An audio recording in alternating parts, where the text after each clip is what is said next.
परिवारजनों को जितने भी उनको हुआ है, ये हाफिज़ सईद के परिवार के लोग थे।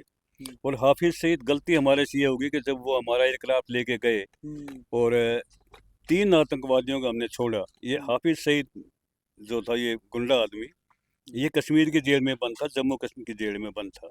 इसको छोड़ना पड़ा। जसवंत जी उस टाइम रक्षा मंत्री, बाद इनको सपोर्ट देते हैं, तो इनके हैंडलर तो आईएसआई वाले हैं और इनको रखते हैं, बोलते हैं सेना के टर्म में सेफ हाउस।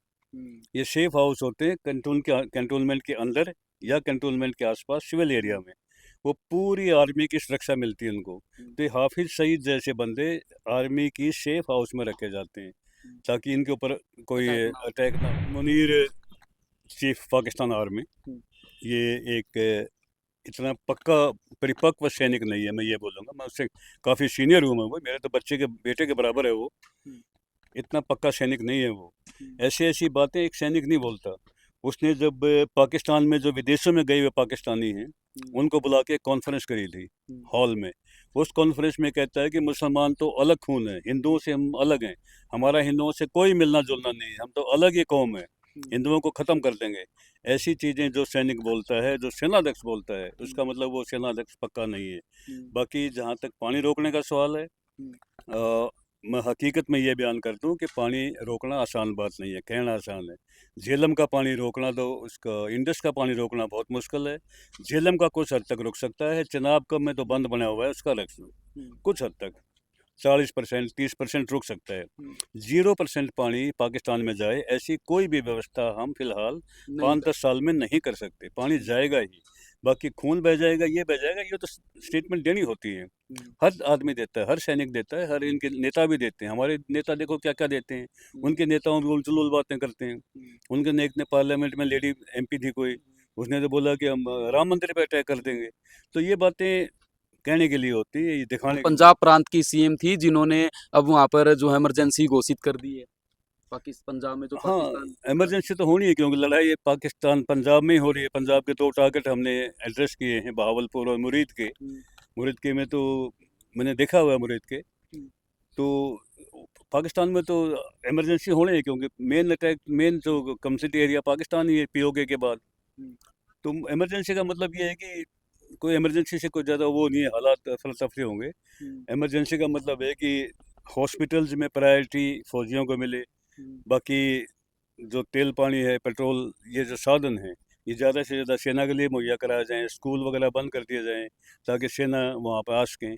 इस तरह का मतलब होता है सर इमरजेंसी। जिस तरीके से हम इंडिया में देख रहे हैं, हालांकि इंडिया में अभी कोई इमरजेंसी घोषित नहीं की, कल मॉक ड्रिल जो है की गई, जिनमें भी की गई, अलग अलग जगह पे भी की गई जो बॉर्डर के इलाके हैं। लेकिन पाकिस्तान में आज जिस तरीके से इमरजेंसी घोषित की जाती है, पाकिस्तान के लोगों को बोला जाता है कि आप बंकर्स में जाइए, आप घरों में रहिए, रात के 8 बजे के बाद ब्लैकआउट हो जाएगा। तो कहीं ना कहीं कह सकते हैं कि पाकिस्तान ने तो युद्ध की पूरी तैयारी कर ली है कहीं ना कहीं।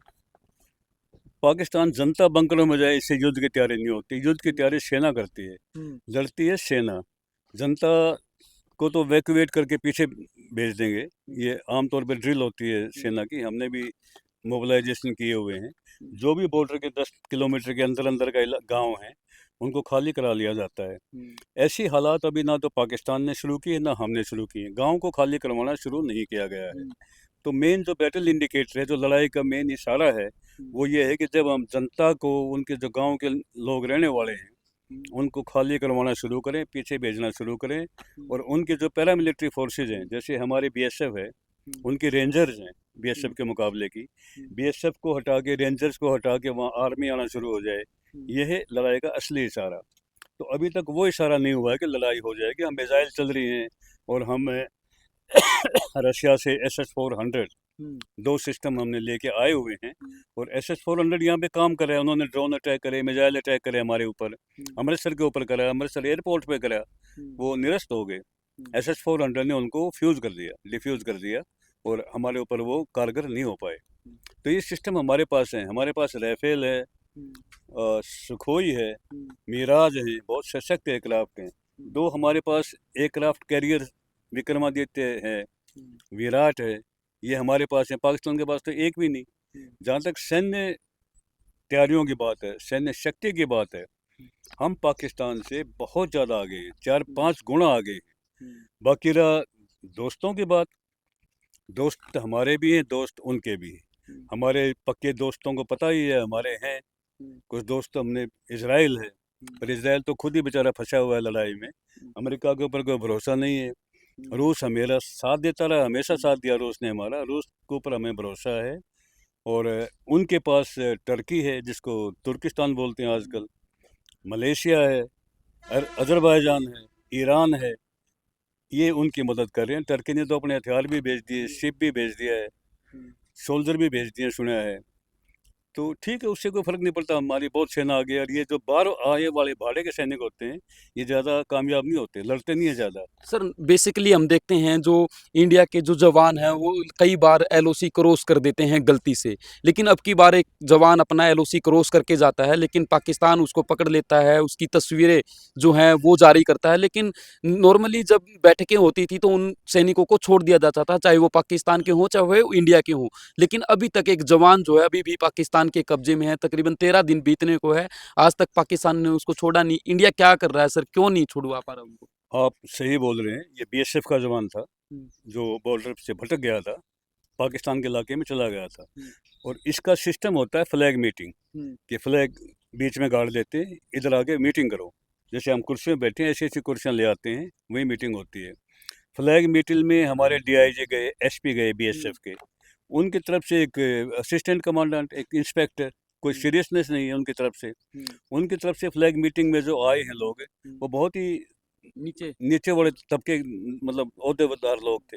हमारे डीआईजी तक के गए हुए वहाँ पे फ्लैग मीटिंग के लिए। तो ये दिखाता है कि वो फ्लैग मीटिंग के लिए इंटरेस्टेड नहीं है। और हमारा बीएसएफ का जवान है, उनकी बंदी में है, छुटवाना हमारा फ़र्ज़ है, उसको जवान को भी छुटाना। नहीं छोड़ रहे हैं तो करेंगे, जवान भी हमारा आएगा वापस। तो और क्या लगता है सर आने वाले दिनों में पाकिस्तान और क्या कर सकता है, क्योंकि हरियाणा में भी इमरजेंसी हालांकि अभी लागू नहीं हुई है, लेकिन इमरजेंसी हालात कहीं ना कहीं बनते जा रहे हैं। डॉक्टरों की छुट्टियां रद्द की कर दी गई हैं, पुलिस कर्मचारियों की छुट्टियां रद्द कर दी गई। जो हरियाणा के गाँव है बेसिकली, जो जींद की अगर आज मैं बात करूँ, जींद के जो गाँव हैं, गाँव में सायरन तक लगाने के आदेश जो है हरियाणा सरकार ने जारी कर दिए सर। ये एक प्रिकॉशनरी मेजर है, सावधानी का तरीका है, ये होता है। मान लो जैसे अटैक आ रहे हैं, मिसाइल जा रही हैं, एयरक्राफ्ट फाइटर आ रहे हैं, अगर वो आ जाएं तो मॉक ड्रिल जो है, ब्लैक आउट है, आदमी कैसे जाए, उनको समझाना, उनको बुझाना। अगर ऐसा हो जाए, सायरन बजे, तो आपने करना क्या है। मैं 62 वार में मैंने मॉक ड्रिल देखी है। 62 में चाइना के साथ हमारा लड़ाई हुआ, और हम खुद लाठी लेके गांव में घूमते थे। उस टाइम तो दीपक होते थे, बिजली नहीं थी। हम दीपक भी गांव लोगों से बुझवाते थे, दीपक बुझा दो। फिर 65 में हमने किया, 65 भी दीपकों का ज़माना था। उसमें भी हमने ये मॉक ड्रिलों में हिस्सा लिया, लड़ाई में। ये ट्रेनें जाती थी जवानों की, हम तो कॉलेज में थे उस टाइम, तो वहाँ भी उनको ट्रेन को जो जवानों के लिए राशन पानी देते थे। तो ये तो ऑटोमेटिक सिस्टम है, जो सिविल डिफेंस सिस्टम है, एनसीसी है, स्कूल के बच्चे हैं, गांव के वॉलंटियर हैं। वहाँ ठिकरी पेरा आपने सुना होगा, आप तो गांव से हो। ठिकरी पेरा देते थे गांव के लोग कुएं के ऊपर, कि कुएं में जहर ना डाल दें। पहले तो ये वाटर सिस्टम, सप्लाई सिस्टम नहीं था, कुएं थे पीने के लिए। कुएं जहर में ना डाल दें, लोग वहाँ चारपाई बिछा के रात को सोते थे। तो ऑटोमेटिक ये आ जाता है, ये तैयारियां होती हैं और ये चलती रहती है हमेशा। और हिंदुस्तान तो इन तैयारियों में से निकला हुआ है, परफेक्ट है।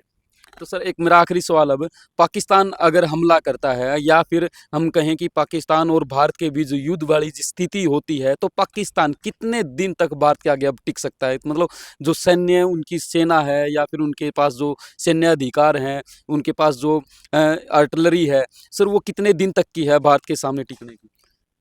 एक तो होता है हथियार, हम्म, एक एम्यूनेशन, हम्म, और एक हथियार के पीछे जवान। हम्म, पाकिस्तान के पास हथियार बहुत अच्छे हैं, इसमें कोई शक नहीं है हमें। और हमें एक दूसरे की पावर का और कमज़ोरी का मालूम है। अमेरिकन हथियार हैं पाकिस्तान के पास, चाइनीज़ हथियार हैं, और दोनों अच्छे हथियार हैं।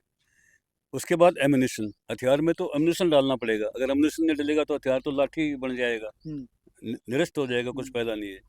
पाकिस्तान के पास 10 से 12 दिन का एम्यूनेशन है। हम्म, उसके बाद एम्यूनेशन उनका चाइना से आ सकता है, अमेरिका से तो आएगा नहीं। हम्म, लेकिन चाइना का एम्यूनेशन अमेरिका के हथियारों में फिट नहीं बैठेगा। हम्म, चाइना का एम्यूनेशन चाइनीज़ हथियारों में ही फिट बैठेगा। हम्म, चाइना में वो सी पैक का उनका रूट है, उससे आ सकता है। हम्म, तो उनके पास एम्यूनेशन की बहुत भारी कमी है। हमारे पास एम्यूनेशन है, हम्म, 1 महीने का तो हमारे पास है ही, उसके बाद और आ जाएगा, हम बढ़ाते भी हैं।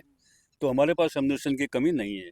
इसीलिए पाकिस्तान ज़्यादा दिन टिकने वाला नहीं, 10 दिन से ज़्यादा पाकिस्तान हमारा मुकाबला नहीं कर पाएगा। बिल्कुल, ये हमारे साथ कर्नल डीके भारद्वाज थे, जो 1999 की जो लड़ाई जो है पाकिस्तान की और भारत की होती है, उसमें इनकी एक अहम भूमिका रही। लाहौर में जाकर इन्होंने समझौते पर साइन किए थे। इनका ये साफ तौर पर कहना है कि भारत और पाकिस्तान के बीच अगर युद्ध छिड़ता है तो पाकिस्तान जो है भारत के सामने 10 दिन तक भी नहीं टिक पाएगा। हरियाणा की बात के लिए राजीव कुमार की रिपोर्ट।